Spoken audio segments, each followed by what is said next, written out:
Hello, hello, hello, and welcome back to whatever the hell I decided to call this. I still don't know, but D's reading books in his book nook, all right?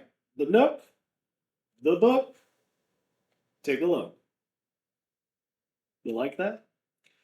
Today we're continuing our series of micro reviews, which is what these are pretty much all going to be, because I'm trying not to give away every single thing about the book. You should go out and read the book yourself. I don't want you to get the whole story from me. I don't want to spoil the ending for you. I mean, come on! If you read the second book, well, welcome to the third book, Johannes Cabal and the Fear Institute. Mr. Ball is not fond of solicitors, postmen, or visitors of any type to his establishment. His magical garden, full of man eating fairies and two zombies that are locked in the shed, is rife with danger. And if you come a knocking, you might just not be found ever again. Say now, isn't that the kind of way that we would like to have all of our property? Whatever you're selling, I'm not buying, mister. And if you don't leave, my fairies are going to eat your blood. Right off the bone! They're going to tear that meat. Anyway, this is the Johannes Cabal series by Jonathan L. Howard. This is book number 3, Johannes Cabal and the Fear Institute. Why is that important? Well, if you've been paying attention to the past 2 videos, or 2 introductory videos, if you will, these are the books that we've read recently. I've read all 5 of these books within the past 12 days of recording this. Same shirt, King Gizzard and the Lizard Wizard. And as a result, I felt, let's just kick off this little brouhaha with a little bit of Johannes Cabal, our favorite 6 foot tall, pale, blonde haired, Gladstone bag, Webley carrying necromancer who just doesn't give a shit about what you think or when you think it and is pretty much out only for himself. Just like every influencer that you've ever seen. Just to reiterate what we do around here, we do not encourage you to go out and buy every single book, even though so far the first 2 books that we've reviewed, I've encouraged you to highly go out and buy them. I am always going to recommend that you get them from the library first and foremost if you can, just so that you know whether or not you like it. And if you fall in love with the author, then you go and you support Mr. Howard and you purchase one of his books. This is a copy from the library. I'm not ashamed to say that. It is overdue. Still not ashamed to say that. I'm allowed to check out 99 books at a time, and if I want to hold them for a little bit longer, then, well, you know what? Just wait a day. I'll take them back when these videos are done. Promise. Don't have a library in your neighborhood? Go ahead and make one because you'll be the king of the world. Be the change you want to see in the world. Our criteria is simple. We are going to look at the readability of the book. Is it difficult? Is it easy? Does it have hard words? Does it make you feel squeamish? Are the characters any good? Is the plot worth a damn? Is the book itself well done? The cover. We judge every book by its cover. And then, of course, one of the main criteria, should it be on your bookshelf? Because again, I have a bookshelf. It's behind the camera.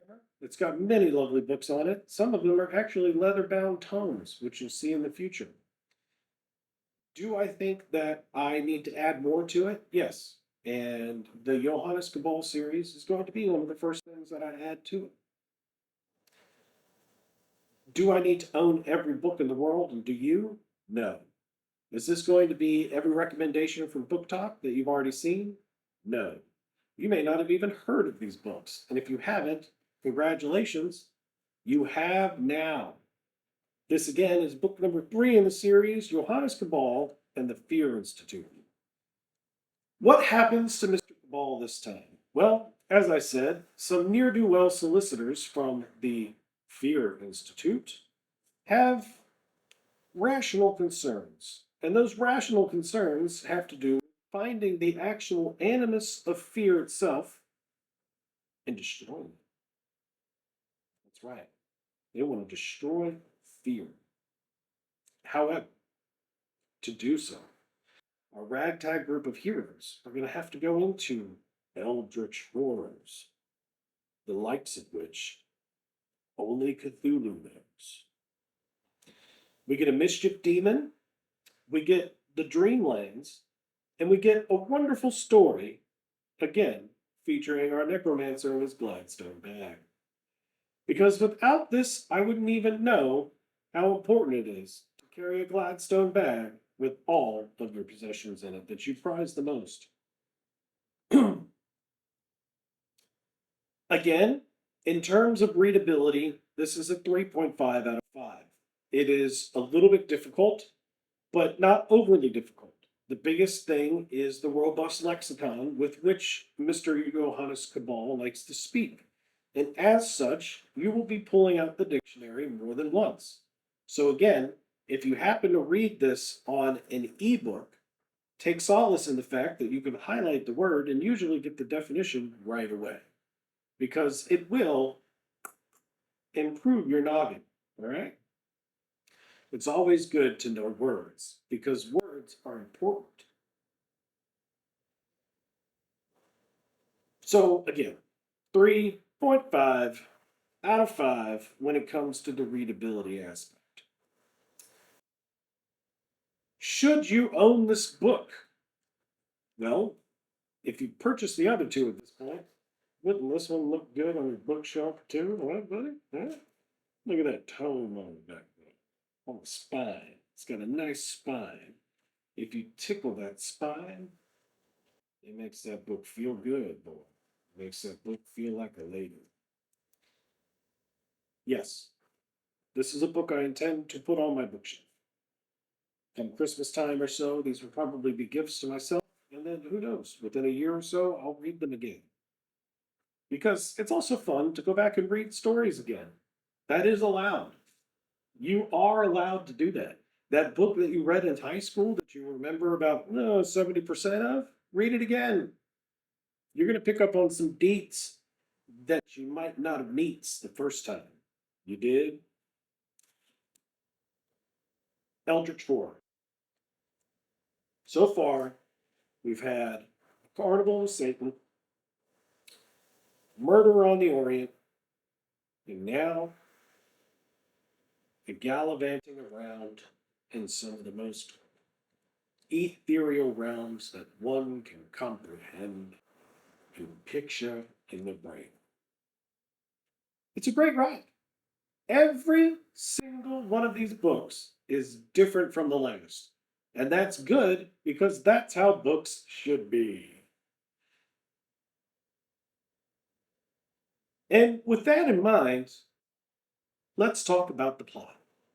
Again, three solicitors, near do wells, take a visit to the garden, don't get eaten somehow, manage to make it to the door, and catch young Johan's attention. As a result, he is asked to find a silver key, which they already have, and he's been looking for, so he doesn't have to look at all. What he does have to look for, however, is the gate into these ethereal lands called the Dreamlands.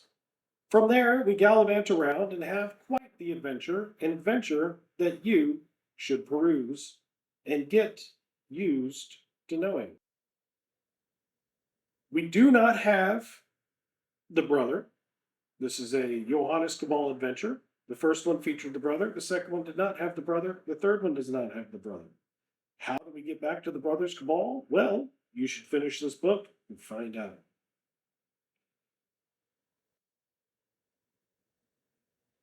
Is it something where the characters, again, are worth reading? I'm going to say yes, because of not only Mr. Cabal himself, per Cabal, if you will. There's a lot of German going on in there, so you get her, Herr, quite often in the book. There is another repeat character who will pop up in book number 5, and she's introduced in this particular book as a fellow necromantics. And again, if you continue the story, that'll be worthwhile information. Overall, it is probably, in honesty, the lesser of the 5 books. This one I would give overall a 3.5 out of 5. The other two have gotten 4. The next two will also get 4s. Um, so yeah, sorry, just don't even watch the videos. I just gave it away. Anyway, the reason being is that you can kind of tell he was just having fun with this. The author is definitely into Cthulhu. One of the other books that I'll be reading very shortly is called Carter and Lovecraft, and it's about another detective who does Cthulhu stuff. He writes a lot about Cthulhu in this particular one.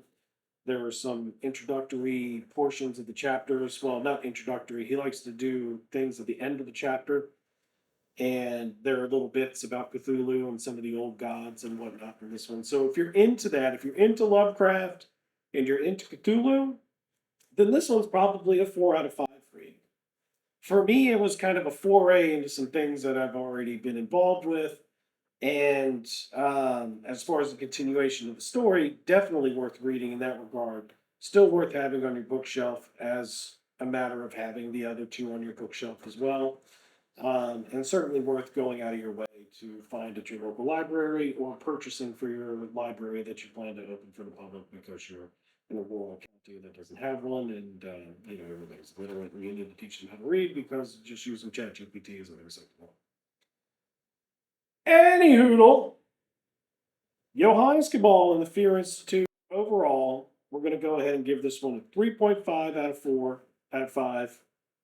3.5, not 4 out of 5. And again, that's just because of it being the middle child of the series. You can tell. This one comes in at roughly, let's see, about 320, 340 pages if you don't include the afterword. And you can still read it in about a day and a half if you choose to. If you have other priorities, I highly recommend going ahead and just jumping into things. So, again, without further ado, Johannes Cabal and the Fear Institute by Jonathan L. Howard, 3.5 out of 5. Worth the read, worth the time, worth the continuation of the story, worth finding out what happens at the end, so that you can go into book number 4, which we'll talk about shortly in the next video.